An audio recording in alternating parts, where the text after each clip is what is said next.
Assalamualaikum warahmatullahi wabarakatuh. Halo teman-teman, kembali lagi di channel Cerita Kampus. Pada video sebelumnya, saya sudah menjelaskan cara mendownload dari database Scopus. Selanjutnya, pada video kali ini saya akan menjelaskan cara menggunakan Bibliosa ini dari RStudio untuk selanjutnya dapat digunakan sebagai bagian dari literatur review.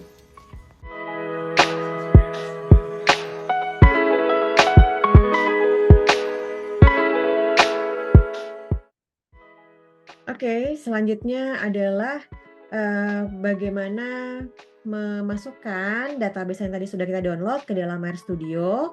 Yang pertama ini kita buka nih RStudio dulu. Ini adalah RStudio, tampilannya RStudio.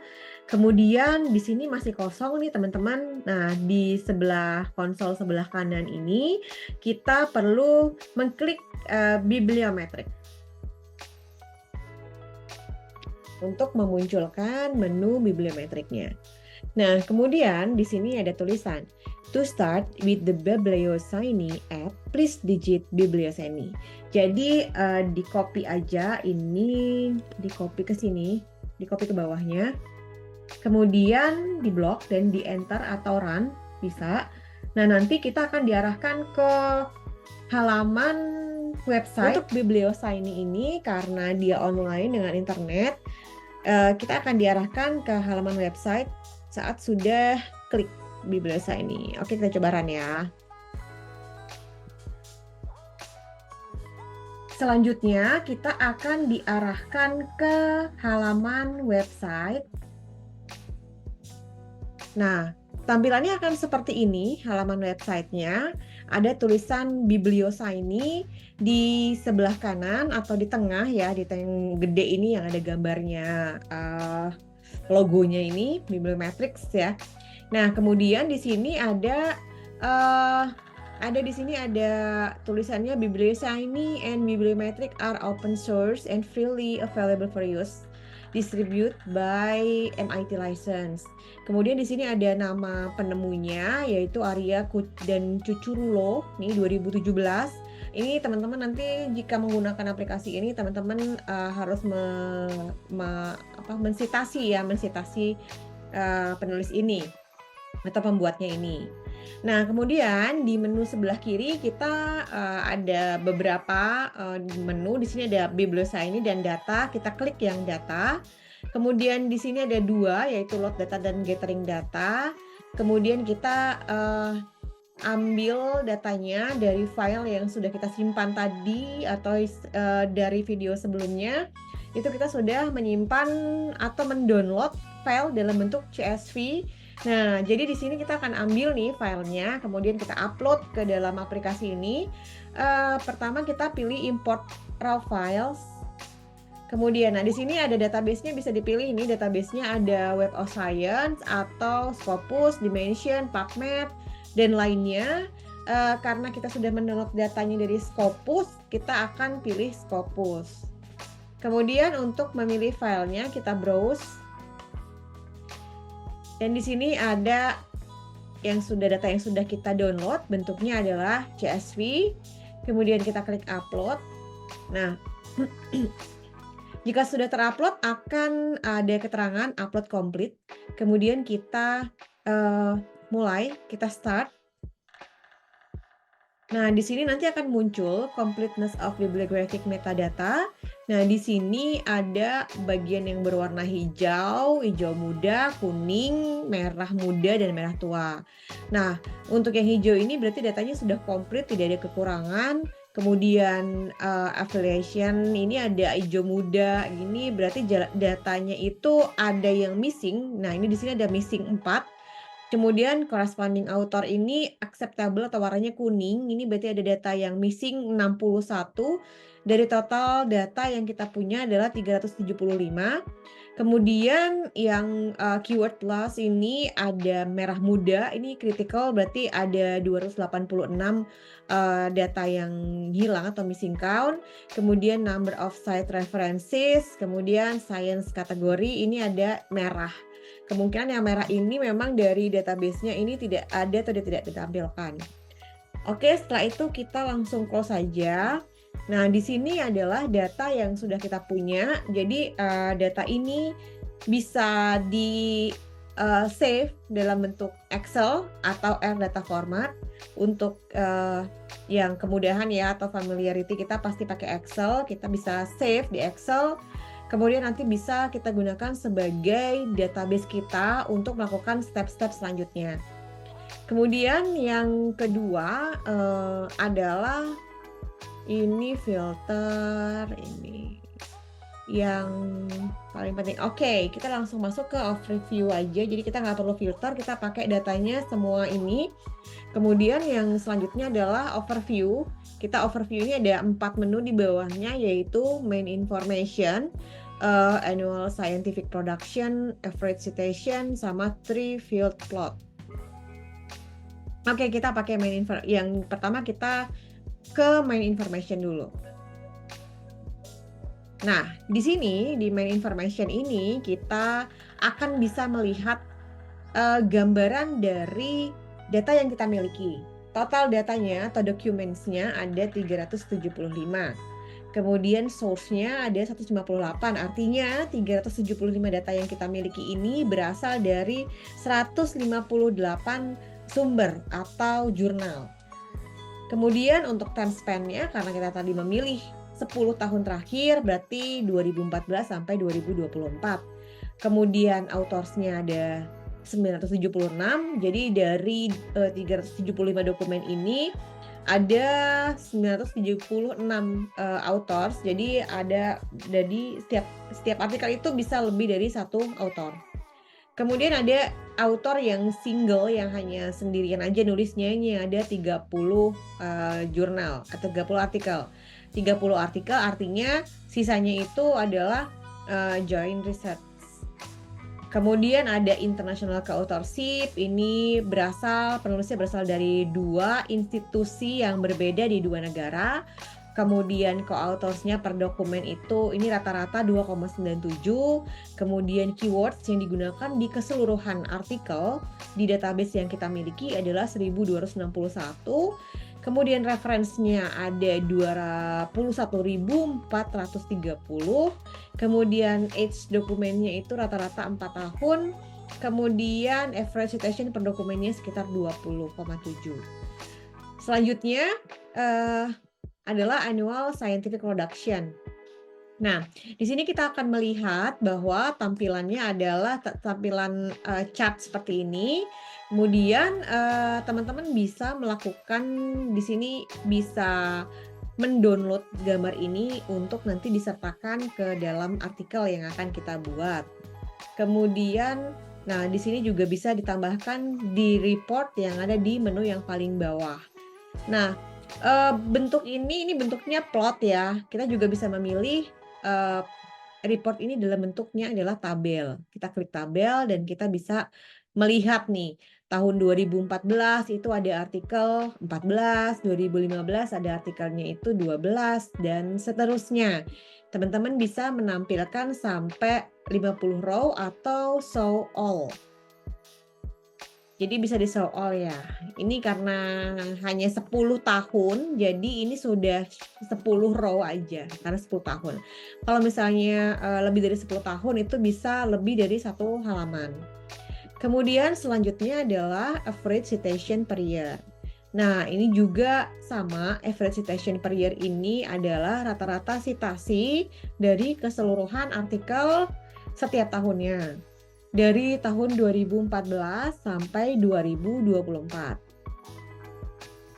Untuk menu yang ini juga bisa ditampilkan dalam bentuk tabel, sama seperti menu yang sebelumnya. Kemudian selanjutnya adalah 3 field plot. Nah, ini kan masih kosong ya teman-teman ya. Nah, kita perlu nge-play dulu nih. Kalau misalnya segitiga ini kan biasanya adalah tombol play ya. Jadi kita harus play dulu supaya tampil. Nah, ini dia tampilannya. Jadi 3 field plot ini menampilkan ada 3 field ya, 3 field atau 3 area gitu, 3 area, sebelah kiri, sebelah tengah, dan sebelah kanan, yang menghubungkan antara beberapa beberapa aspek ya dari database yang kita miliki. Nah, hal-hal ini tuh bisa yang kotak-kotaknya itu bisa dipilih ini. Kalau kebetulan yang tampil ini adalah penulis atau authors. Kemudian yang tengah ini adalah jurnalnya atau source-nya. Terus yang kanan ini adalah ini sepertinya adalah keyword. Nah, di sini kita bisa merubah-rubah posisi dan isinya apa di bagian option. Bagian option ini, nah di middle field ini adalah author, kemudian left field adalah references, kemudian right field adalah keyword. Nah, kita bisa memilih mau yang mana. Di sebelah tengah mau pakai keyword, countries, atau titles, abstract, affiliation itu terserah teman-teman saja karena disesuaikan dengan kebutuhan penelitian teman-teman. Selanjutnya adalah source. Nah, source ini ada beberapa menu di bawahnya. Kita lihat satu-satu. Yang pertama adalah most relevant source. Jadi sama seperti yang sebelumnya, kita harus play dulu di sini supaya tampil datanya. Nah, ini ada yang pertama, berarti ini adalah Journal of Retailing and Consumer Services. Ini ada 34 artikel atau number of document-nya 34.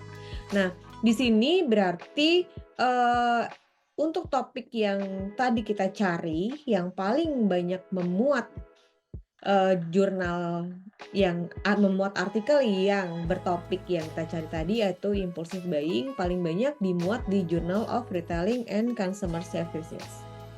Oke, selanjutnya kita akan beralih ke menu selanjutnya, yaitu most local site source. Nah, ini seperti sebelumnya teman-teman, yang bagian ini harus di-play supaya tampil tabelnya. Ada plot dan tabel untuk bentuknya atau sajiannya yang bisa kalian download. Kemudian di sini karena ini ada berapa ya? 1, 2, 3, 4, 5, 10 ya. Karena di sini yang ditampilkan adalah di optionnya ini diklik adalah tampilannya 10. Nah, most local site source ini adalah tulisan yang paling banyak disitasi dari database yang kita miliki. Yang pertama ini adalah Rook, DW, kemudian Betty, kemudian Hair, dan lain-lain sampai Liu yang paling sedikit. Ini top 10-nya ya. Jadi top 10 yang paling banyak disitasi. Nah, ini contohnya Rook ini adalah 341. Jadi salah satu alasan kenapa satu artikel itu banyak disitasi adalah juga selain keterbaruannya, kemudian kepopulerannya, juga adalah tahun terbitnya. Nah, kebetulan Rock ini sudah lama sekali terbitnya, mungkin sekitar 1960-an kayaknya. Jadi dia memang spesifik membahas mengenai impulse buying dan menjadi salah satu seminal artikel di impulse buying topik. Nah, dia punya banyak sekali citasi. Kemudian selanjutnya untuk Bradford Laws ini mirip-mirip ya, cuman di sini dijelaskan atau tampilannya ada dua juga, plot dan table. Kemudian kita lihat untuk plotnya ini adalah menjelaskan bahwa yang paling banyak disitasi adalah Journal of Retailing and Consumer Services, kemudian diikuti oleh jurnal-jurnal lainnya sampai ke Journal of Asian Finance dan apa gitu ya, ada terusannya ini saya nggak hafal. Kemudian selanjutnya adalah source local impact, tetap di play juga sebelumnya. Nah, ini sebenarnya ini mirip dengan Bradford Laws, ini hanya beda tampilannya aja. Nah, ini menjelaskan bahwa Journal of Retailing and Consumer Services ini paling banyak artikelnya di sini, ada 18 artikel. Selanjutnya source production over time. Di sini berisi mengenai jurnal-jurnal yang memuat artikel-artikel mengenai impulse buying Dan di sini disertakan jumlahnya, jadi berapa sih mereka produksi jumlah atau menampilkan, menerbitkan artikel impulse buying dari tahun ke tahun. Nah, ini adalah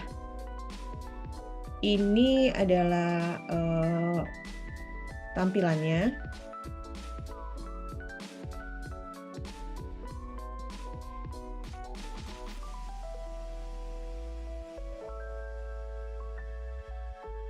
Nah, jadi chart ini berisi mengenai tampilan.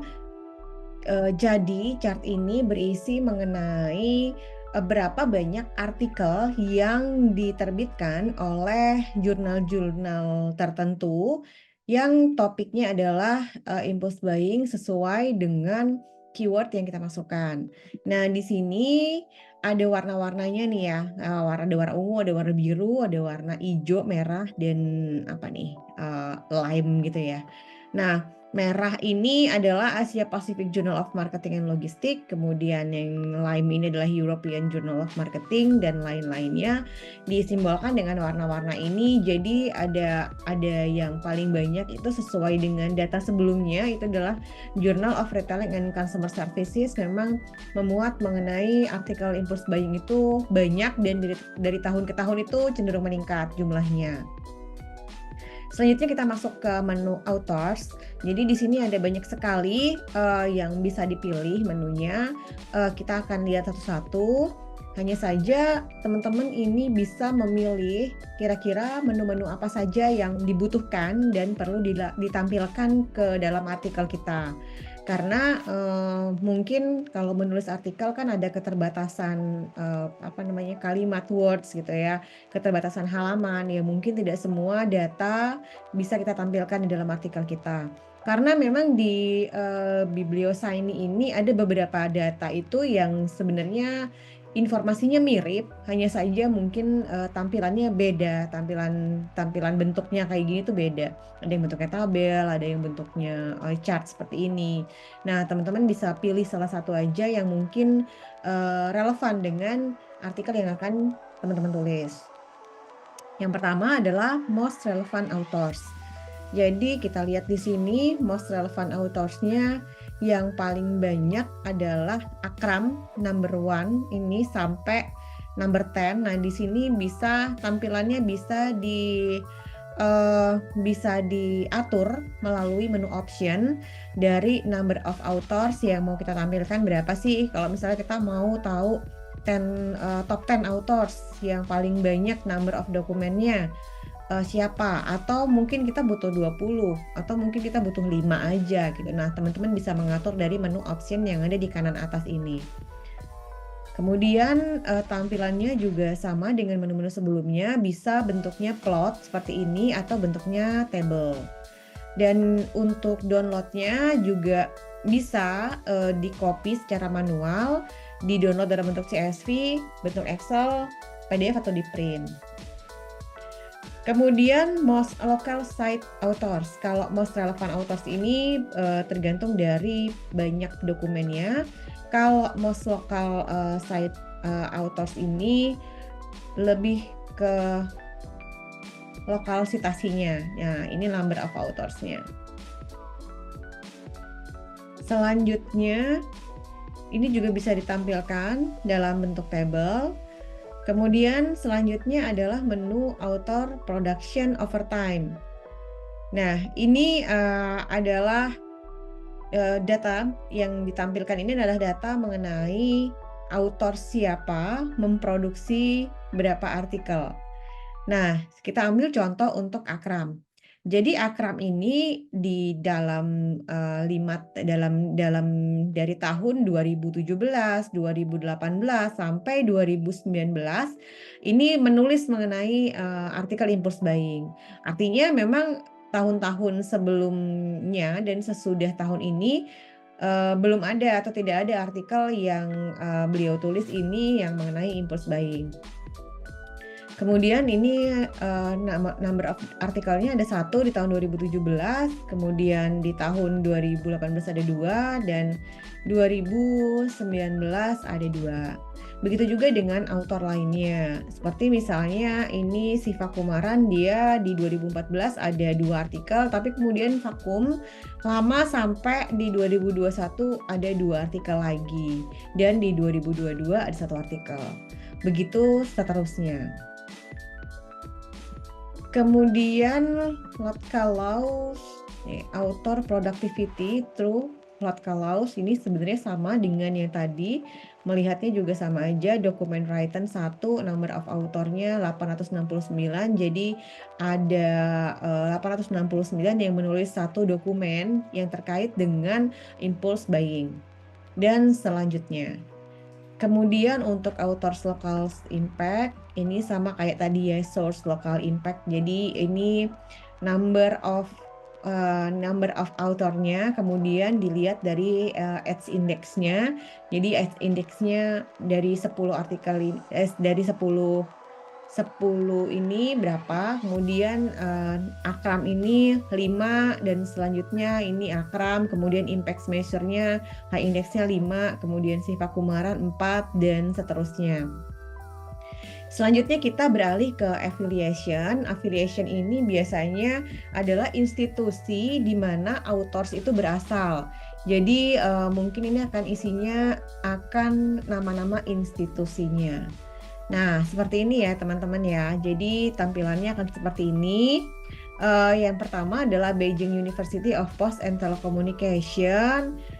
Kemudian ada 17 artikel dan selanjutnya. Nah, penasaran nih misalnya Indonesia ada nggak sih yang masuk gitu kan. Nah, mungkin kita bisa merubah tampilannya di sebelah kanan di option affiliation name, kemudian number of affiliation-nya kita bisa tambahkan, kita bisa ketik manual nih, misalnya kita 20. Oke, terus kita play lagi. Nah, kayak gini. Ternyata Indonesia ada yang masuk nih, dua. Ada Universitas Mercu Buana sama Bina Nusantara University. Nah, seperti itu. Jadi ini cukup banyak produksinya dari yang terkait dengan impulse buying.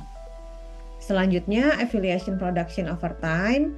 Kita play dulu, jadi ini tampilan lainnya, tapi dari tahun ke tahun. Tampilan yang mirip dengan yang menu sebelumnya, yang most relevant affiliation, tapi ini produksi dari tahun ke tahun. Misalnya di warna orange ini adalah Beijing University of Post and Telecommunication. Nah, dari tahun ke tahun tuh ada kenaikan. Misalnya di 2016 ini ada 0, di 2017 ini ada naik, ada berapa artikel nih? Sekitar 8 artikel. Kemudian di 2019 ini ada 17 artikel. Kemudian 2021 ada 17 artikel, 2022 juga. Ya, jadi memang ada peningkatan produktivitas untuk topik yang kita cari saat ini. Selanjutnya adalah countries. Nah, ini countries kita play dulu ya. Nah, ini yang most-nya itu adalah yang memproduksi negara mana sih yang paling banyak memproduksi artikel yang kita cari ini. Nah, ini misalnya seperti ini ada China yang paling banyak, kemudian dilanjutkan dengan India, kemudian USA, Indonesia ada di nomor keempat, lumayan lah ya. Jadi memang banyak artikel-artikel yang menggunakan impulse buying topik ini dan masuk ke Scopus Indexed Journal artikelnya, jadi cukup banyak juga, ada 19 artikel, 19 tambah 1, 20. Selanjutnya countries scientific production. Coba kita lihat dulu, ini sebenarnya tampilannya kayak gini, jadi kita bisa lihat nih ya, ini sebenarnya ada keterangannya ya, misalnya ini Sudan ada berapa, Brazil ada berapa artikel. Nah, mungkin kita bisa melihat juga di sini di regionnya. Di region ini lebih jelas mungkin daripada map tadi ya. Jadi regionnya China, India, USA, Indonesia, Malaysia, South Korea, dan lain-lainnya, termasuk sampai kita bisa melihat di show all, misalnya kita bisa melihat seluruh negara untuk produksi artikelnya. Selanjutnya, countries production over time ini peningkatan sama dari tahun ke tahun, produktivitas artikel dari tahun ke tahun untuk masing-masing negara. Kemudian most cited countries adalah negara mana yang paling banyak disitasi. Biasanya relevan sih ini karena artikel yang lebih banyak, citasinya lebih banyak gitu. Misalnya China, ini artikel-artikel dari Impulse Buying ini banyak sekali penulisnya dari China. Dan mereka sangat produktif ya. Jadi tiap tahun itu atau 1 tahun aja itu udah banyak sekali topik yang sama gitu, dan dengan pendekatan yang berbeda-beda, metode yang berbeda-beda. Untuk tahapan selanjutnya, yaitu menganalisis data menggunakan Biblioshiny dari R Studio, akan kami jelaskan pada video berikutnya.